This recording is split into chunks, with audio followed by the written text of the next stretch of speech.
morning. Welcome to Freeway Bible Study for today is the 12th day of March 2018. My name is Kurt Bell. I'm a non-believer of not only the Christian faith, but of basically all other faiths. I have no religious affiliation, but I'm very curious about the question of religion, and therefore I study religion earnestly. I know that this exercise may appear to be disingenuous, but that is not my intent. I really am not a wolf in sheep's. Well, no, I am. I guess it would be disingenuous to say I'm not a wolf in sheep's clothing, because I don't believe, and I think the world would be a better place without religion. And so that would be false to say that I'm hoping to reduce its effects. But I'm really, in this effort, I really am trying to be open-minded in my study and treatment of the Bible.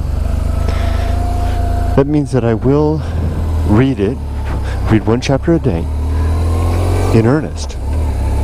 And my goal is not to critically evaluate it necessarily, but to simply understand it, to truly and earnestly read each story, try to remember names, the story themes, and to read it in more than one form. I read two versions, the King James Version and the New International Version, and I read it many times. I read it at least 5 times before each chapter 5 times before I make the video.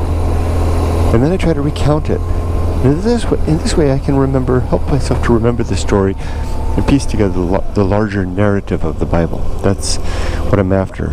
Now, if I do offer any criticisms, or I'm sure that later in the Bible there'll be times when I just can't help but say, what? Seriously? That's something not something I'm trying to hide. It's just not my first goal, and I will do that if and when the time comes out. So today we are on right now we're in the book of Genesis, and in particular Genesis 11. This is the Tower of Babel. There's actually 2 stories within this chapter: the Tower of Babel, and also the generations of Shem, who was one of Noah's sons. So the chapter opens after the flood, and Noah is now dead, and Shem, Ham, and Japheth, his sons, have set out upon the world. And in the last chapter, chapter 10, we learned about the way that their nations of these 3 men have been spread out. So we kind of creates a map. And notably, we spend a lot of time, or the Bible spends a lot of time, talking about the Canaanites, who figure throughout the Old Testament, and provide some backdrop for their subjugation, namely through the curse that Noah laid upon his son Ham's son Canaan. Confused? Yeah, it is confusing, but I find that as I read it more, the narrative tends to grow, and as I recount it, it tends to stick in my head a little better too. So it's becoming a little easier for me.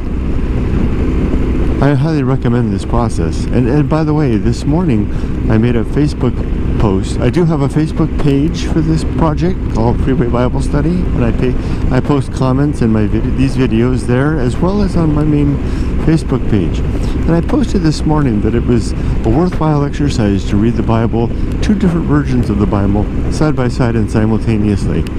And I noticed that the first comment that came about was a link to Bible contradictions.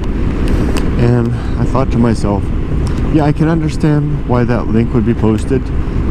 And on first blush, and I'm sure that when people read my comment, my post, they'll think that I'm doing this side by side thing, particularly to find contradictions. And that is true, but that's not my first purpose. My first purpose is to try to have a better understanding by seeing it from two orthodox perspectives. And very interesting things come out. For example, and I'll get to this in just a moment, for example, the use of quotation marks between the 2 versions, where we actually have God being quoted in one verse and paraphrased in the same place for the same verse in the other version. that raises eyebrows. Now that's interesting. That one is more of an interpretation of God's meaning, and the other is an explicit reference to God's words. If it's literature, then no big deal. But if this is the actual word of God revealed through man, then that's kind of problematic. But let's get into it. So in this chapter, we have the sons. We begin with the sons of Shem, who well, actually, no, not the sons of Shem. We begin with basically humanity. Curiously, humanity are headed. I guess they're headed east. It's just funny because in chapter 10, the previous chapter, everybody seems settled, but now they're up and moving, and they're moving across the land, and they come to an empty land, and I can't remember the name of that land, a plain, and they decide this would be a great, and they mentioned that for some reason that they want to do something in a united fashion, and they decided they're going to build a great tower to reach to heaven. And that would, of course, be the Tower of Babel. We all know that story, the Tower of Babel, that would allow mankind to touch God, maybe. So they begin that project. God, up in heaven. So hold on, let's linger there for a moment. So I'm confused from the previous chapter where we have the various nations of man scattered around the world according to their lineages of Shem, Ham, and Japheth. But now are they all together again and on the move? Not too sure.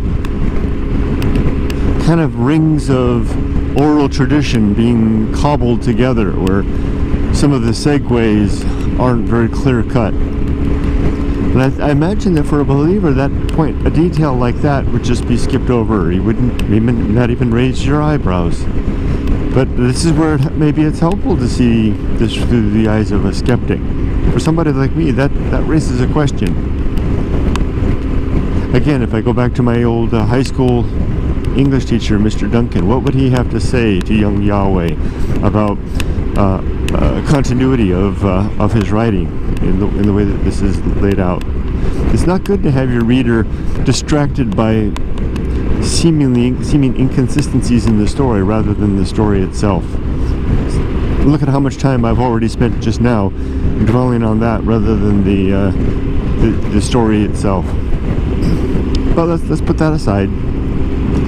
So humanity is on this long plain. I wish I could remember the name of the plain. I can picture it as a big, broad, beautiful expanse of open land, maybe tillage land, or good land for tillage. And the people have settled in, and they're going to create a city, maybe, and they're beginning to assemble a tower. And I'm picturing it kind of like our image of the Egyptians, moving stones up and up. And by the way, this is going to be right about the same time that the Egyptian pyramids are being built. Hey, you know what? I never really realized that. Wow, just dawned on me. Because the Great Pyramid of Giza was, the first and largest of the pyramids, of the great Egyptian pyramids, was completed 100 years after the flood. If you look at chronology according to Egyptian records, and if we look at the the young Earth creationist view of the world, chronicled notably by Bishop Ussher. Could this be the same? Could the pyramid at Giza be the Tower of Babel? Gosh, gotta just let my brain hover on that for just a minute. So they're creating this tower. I'm sure I'm not the first one to run across that coincidence. So they create this tower. They're creating this tower, and God is up in heaven, and he's looking down, and it's very clear he's not alone, because he's going to use that famous "we" again in just a moment. And he's looking down, and he can't help but picture of the old man with a white beard in the clouds, looking down on creation with a robe and all, and attended by angels and cherubim, and maybe a couple archangels as well. He's looking down, and he says, and this is where the difference is. In the King James edition, it's paraphrasing God, who is saying, and it's much more dramatic. It says something like, "Behold," the Lord says, "Behold, look what man." Forgive me, I'm not trying to make light of the Bible by putting on this voice. It's just I can't resist the chance to add character to it. Behold, and I am paraphrasing. Look at what man is doing. If they continue doing this, then what could possibly stop them, since they have a united tongue and a united will? Something like that. Something like those lines. Basically, he's saying, as long as man can speak one common language, they can work together towards a common effort, such as trying to reach heaven with a tower. What else? What couldn't they do in that case? And in the New International Version, it's much more plain Jane, pedestrian language, and God notices that man was working together through a common language to erect an edifice to heaven, and was concerned about what else they might be up to. I'm doing a terrible job of paraphrasing, but that's what I get for making this a Freeway Bible study, right? I can't have it in front of me to read. I just have to remember it from memory. But anyway, the point was, the King James edition was much more beautiful, really dramatic, and I can understand why people might choose the King James edition over the New International Version. The King James edition really has that ring of authority, that the voice of God echoing from the clouds. It's really quite nice.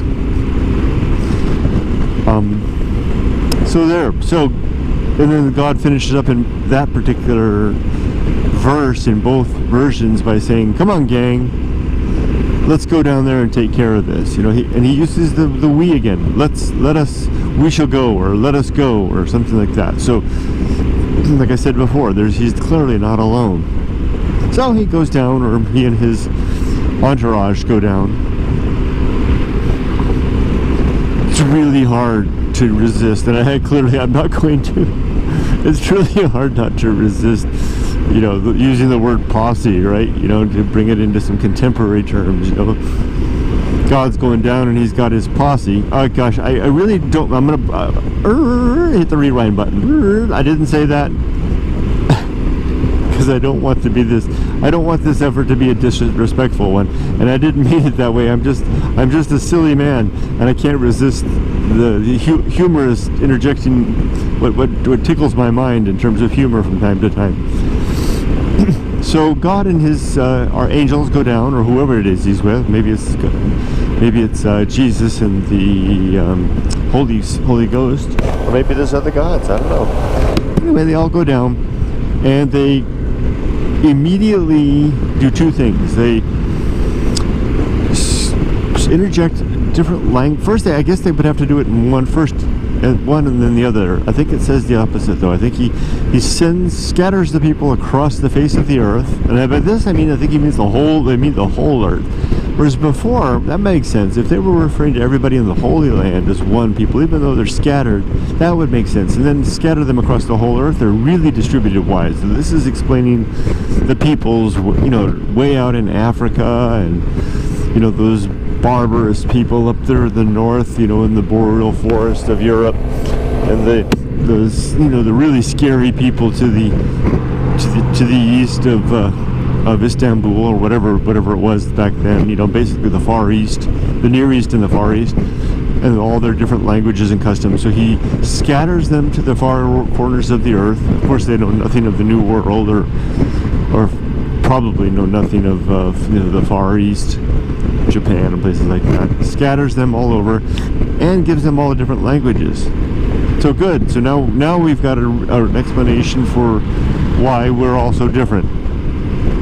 So this reads to me of explanatory history, where we look at the world at one time and we say, why is it that there's people all over the place that speak different languages and have all these different customs? Why is that? And someone says, well, wouldn't it be great if if once they were all one, because clearly they were all descendants of Adam, but they did something to offend God, and he scattered them and confounded their languages.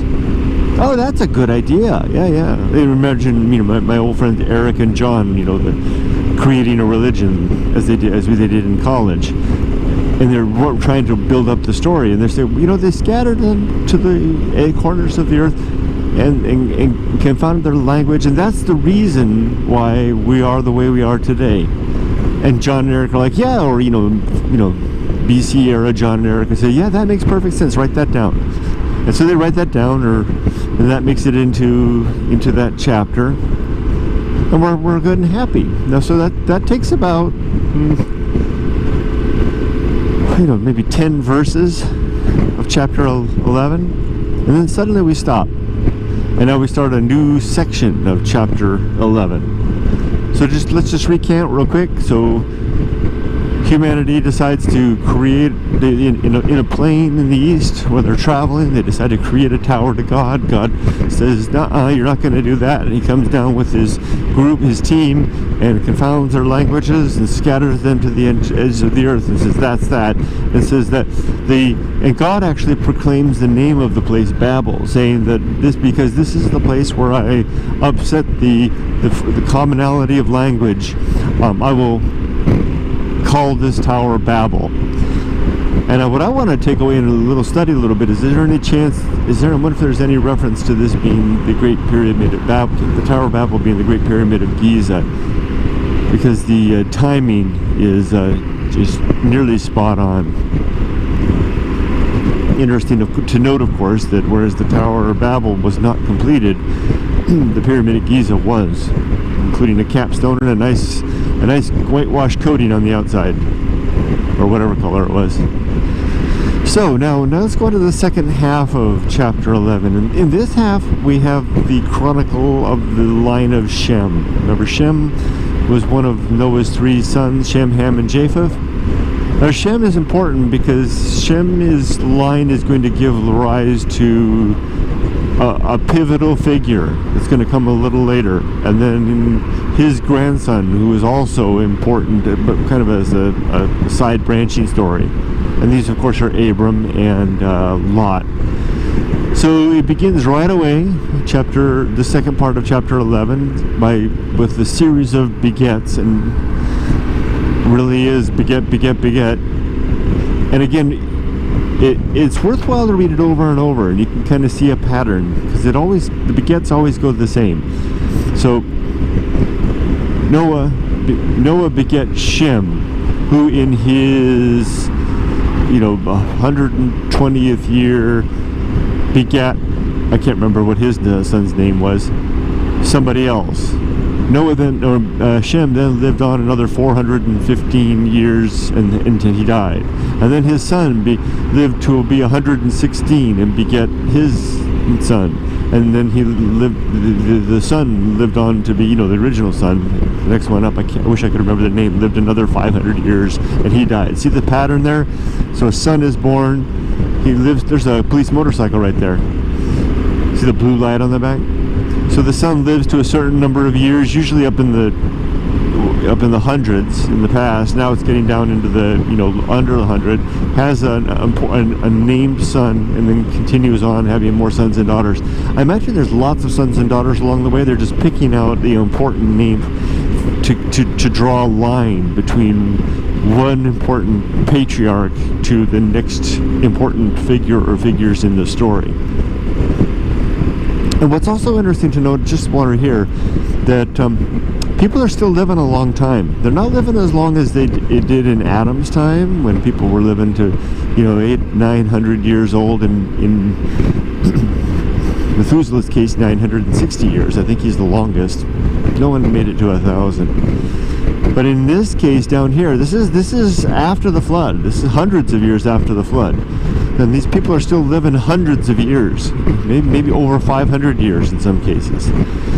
But what's also interesting is that we put a pin in the fact about 3 chapters back that God said that man's days will be numbered no more than 120 years. So what's going on with that? God said that we wouldn't live on any longer than 120 years, and that was just before the flood. And I think I've heard Bible scholars say that it was something about the waters in heaven before the flood that were protecting humanity from ultraviolet radiation or something like that allowed them to live so long. But then once the flood happened, the waters were released and they were exposed to the full onset of a lot of the sand's atmosphere, and that's what caused us to live less.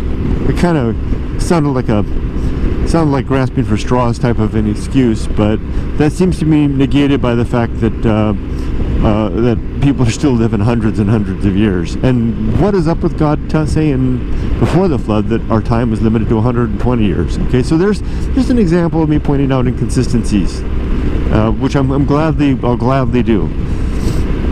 So let's get back to it. So in chapter 11, the second part, we're begetting, and it goes down 9 generations, or maybe it's 8. The only name I can remember is at 5. Oh, and I can't remember his name either. He had an interesting name at the 5th generation. It was like a video game character's name or something like that. No, that wasn't it. Anyway, I can't remember that either now. Anyway, we get down to, I think it's generation 8. After 8 generations from Shem. And we come to a character, I shouldn't say character, a figure named Terah. And at first I wasn't sure if it sounded like a woman's name, but it's not. It's a man's name, and I think it's Terah. Terah is very important. Terah has a number of sons, and a lot of kids, I imagine, and one of those is a kid named Abram, whose name rings a bell, right? And of course we all know that that's going to eventually become that's the man who will become Abraham, a very pivotal figure in this whole dang story. So he has a son named Abram, who has a son, and is it Abram's son? I think Abram has a brother. Is it Nahor? Maybe Nahor, and Nahor has a son named Lot, and we all know Lot. So see, there's kind of a thing there. So there's Terah and his son Abram, who will become Abraham, and Terah has another son who I'm calling Nahor, who but may not be right. Nahor has a son Lot, who is Terah's grandson. So just keep those 3 people in mind. Terah, Abram, and Lot. Terah, Abram, and Lot. And then one more person, and notable because this is a woman, and I'm gonna say her name wrong because she changes like Abram. Her name will change. It's Sarah. You know, it later should be called Sarah, but I can't quite remember what her name is at this point. And this is Abram's wife. So 4 characters at this point. And I'm sorry to repeat myself, but this is helping me to remember. So we have let me get around this trunk. We have Terah, Abram, Sarah, who actually is known by another name at this point, and Lot. Something happens, and Terah decides to gather up this group and head into the land of Canaan. Now remember, the Canaan is the badass place, right? That's where the descendants of Canaan. Canaan is where the descendants of Canaan, you know, Ham's son, reside. The Canaanites. They're the ones who will be the servants unto servants, right? That's their curse. This is also the land of Sodom and Gomorrah, so this helps to explain why Lot will wind up there. So they head into that land, and that's the end of the chapter. And we all know what's to come, right? And I won't spoil it, but we got some heavy-duty, big stuff ahead of us. I'm going to need to make sure I get to bed early at night so I can get a lot of reading time. Make sure I do a good reading, because we are about to see the unfolding of the story of Abram as he becomes Abraham. And I'm just going from memory, right? I mean, this isn't the first time I've read the Bible. And we're all familiar with the story, I imagine. But Abram is about to become Abraham, and a lot of things happening, including an interesting wrestling. I think he has a wrestling match with God and meets some of God's posse. I'm sorry, I shouldn't use that word. Some of God's angels outside the door, and some really interesting stuff happens with Sarah, and then of course there's Lot, and wow, and Lot's daughters. Wow. And what goes on up in that cave, right? Oh, snap. Wow. Well, we'll get to that. That's all coming up. Genesis has got a lot to offer. I think that's all I need to say today for that one. So there we go. We're wrapping up Genesis 11, the Tower of Babel. Also, the sub story of the descendants of Shem, the lineage of Shem. Fascinating stuff. Gosh, I love doing this. This is so much fun. So I'll have this uploaded later tonight, and I'm going to wish you all a wonderful day. Make it a good life. Take care. Bye-bye. And remember, just a little bit of takeaway from this one. If you get a chance to read the Bible simultaneously in two different versions, I highly recommend the King James and the New International Version. It's a worthwhile thing to do. It's fascinating how the distinctions pop off the page, and not necessarily contradictions, but just revealing more and more about how the story was laid down perhaps from oral tradition into written tradition, and also taken up and interpreted through the different times. Take care, everybody. Goodbye. Have a great day.